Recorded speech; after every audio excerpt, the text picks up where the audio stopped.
Suprabhatam. Previous video में हमने वर्ण विचार पाठ में वर्ण, वर्णमाला, स्वर और स्वर के भेद पढ़े थे। आज हम व्यंजनानी यानी कि व्यंजन पढ़ेंगे। संस्कृत में 33 व्यंजन है।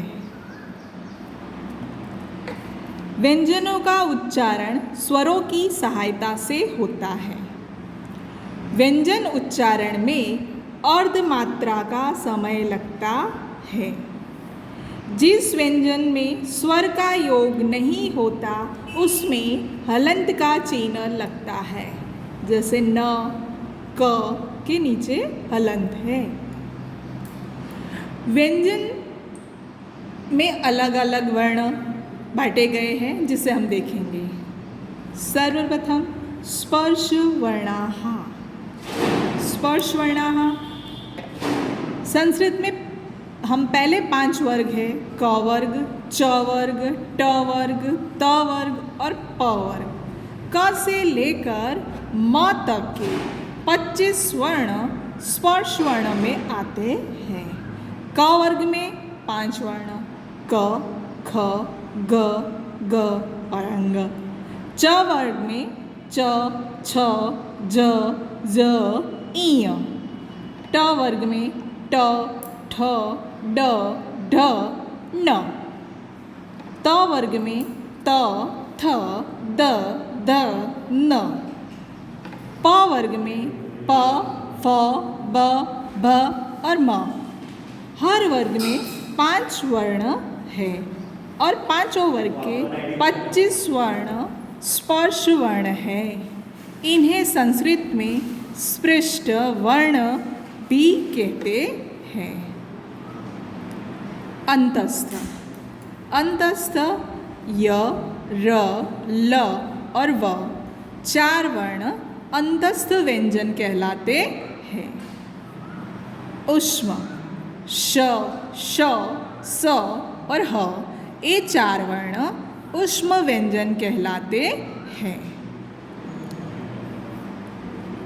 25, 4 और 4 कुल 33 वर्ण व्यंजन 33 व्यंजन संस्कृत में माने गए। संयुक्त व्यंजनानी 2 वर्णों के मेल से, 2 व्यंजनों के मेल से जो वर्ण बनते हैं उनको संयुक्त व्यंजन कहते हैं। क्ष, त्र, ज्ञ, स्र, प्र और द्व। मुख्य रूप से 3 व्यंजन हैं, क्ष, त्र और ज्ञ। क्ष क प्लस श, क्ष से त्र, त प्लस र, त्र। ज प्लस ञ, ज्ञ।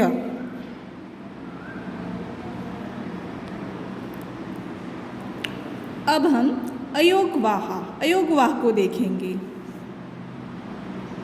जिस वर्ण का उच्चारण स्वर के पश्चात होता है वह अयोगवाह कहा जाता है। फिर से, जिस वर्ण का उच्चारण स्वर के पश्चात होता है वह अयोगवाह कहा जाता है। जैसे अनुस्वार और विसर्ग। अनुस्वार अम, स्वर के ऊपर जो बिंदु लगाया जाता है उसे अनुस्वार कहते हैं। जैसे कि इयं गच्छति, इयं, इयं, इयं में य पर बिंदु लगाया गया है जिसे अनुस्वार कहते हैं और शब्द वाक्य बनता है इयं गच्छति। विसर्ग, इसे भी हम अयोगवाह कहेंगे।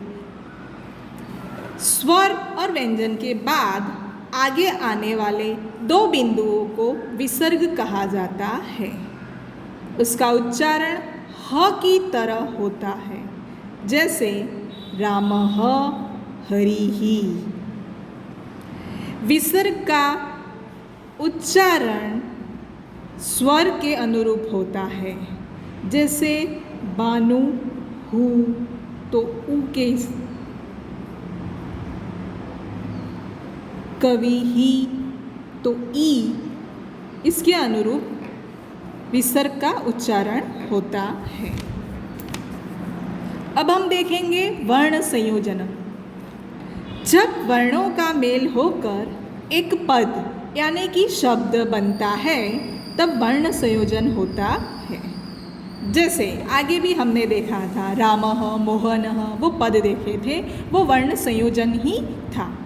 देखिए प प्लस अ प्लस त प्लस र प्लस अ प्लस म बराबर शब्द बना पत्रम। ऐसे ही हम वर्ण विन्यास को देखेंगे। जब पदों के वर्णों को अलग अलग करके लिखा जाता है उसे वर्ण विन्यास कहा जाता है।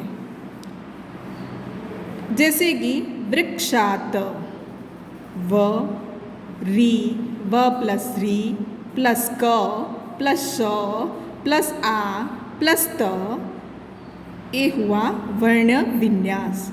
पद के वर्णों को अलग अलग कर दिया गया जिसे हम वर्ण विन्यास कहेंगे। पद किसे कहते हैं? वर्णानाम समूहः पदम भवति। वर्णों के संयोग से पद यानी शब्द बनता है। जैसे रामः।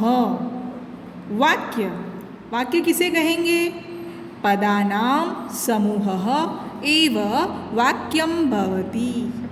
पदों का यानी कि शब्दों के समूह से वाक्य बनता है।